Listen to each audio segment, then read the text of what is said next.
hardly use any CFCs while making it, how they use water-based paint, how they've stopped using tropical wood, and how a large part of it is made out of recycled bits and bobs. Just think this whole car was once probably a Volkswagen Polo, or three. But El Presidente is not going to buy it just because it's nice to the trees. He'll want to know what it's like back here, and he won't be disappointed. Even if he's a very large El Presidente, he's going to fit. It is vast. Now, Muggins up front, he's got plenty of toys and buttons to play with, what with his electric rear-view mirror and his fold-away exterior mirrors, but I haven't been forgotten either. I've got electric seats, and they really do recline. They're heated, of course, and there's electric lumbar support as well.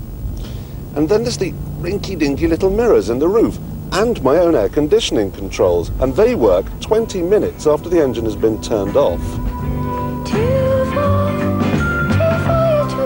You can specify air suspension, but quite frankly, I don't see the point. The ride is absolutely superb. Not so firm that a fat Presidente will wobble, and not so squidgely that he'll arrive at his gin palace feeling car sick. Now, there was no way Mercedes were going to let Jaguar and BMW strut about the world offering people V12 engines when they, the people that invented the motor car in the first place, could only offer a V8. This is their answer. It's got a V12 engine, 6 litres, 48 valves, one of the most sophisticated engine management systems we've ever seen, and a 7-litre catalytic converter. That's bigger than the engine. It's too complicated for me. What I do understand is that it develops 408 horsepower. That's as much as the Grand Prix cars of a few years ago.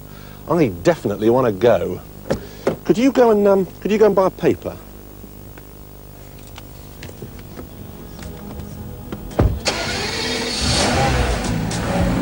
What a wicked game to play to make me feel this way.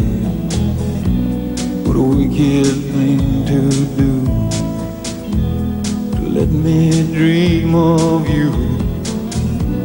What a wicked thing to do. The last time Mercedes made a V12 engine, it was fitted in the front of a Messerschmitt fighter. They must be hoping to attract a rather different clientele this time around, and they will succeed. There's only one word to describe that box of tricks under the bonnet: thirsty. I mean, magnificent. It can propel this 2.2-ton monster from 0 to 60 in 6 seconds.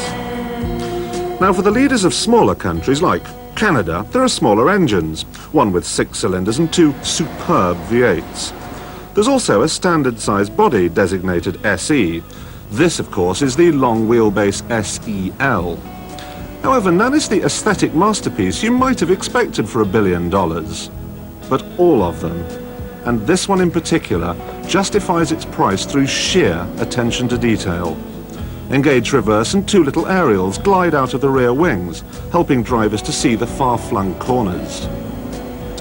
That's quite clever, isn't it? And you should see this. Put my hand in the way, and it stops. And that's not the end of their repertoire. It's got double glazing. Now, is this a gimmick? I don't think it is. You can't steam the windows up because there's a vacuum in between, and it makes the car quieter.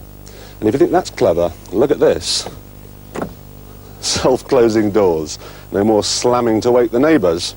And there are some clever little touches around the back too. You know what it's like when the back of the car's all covered in muck and you've got to open up the boot. Not with the Merc, you don't. And even this self-closes as well. And to round it all off, you can't even forget to close the windows. Operate the remote central locking, and they shut themselves. There is so much to enjoy about this car. It somehow seems a shame to waste my time driving it. Dennis, I want to go home now. No, now, Dennis, now.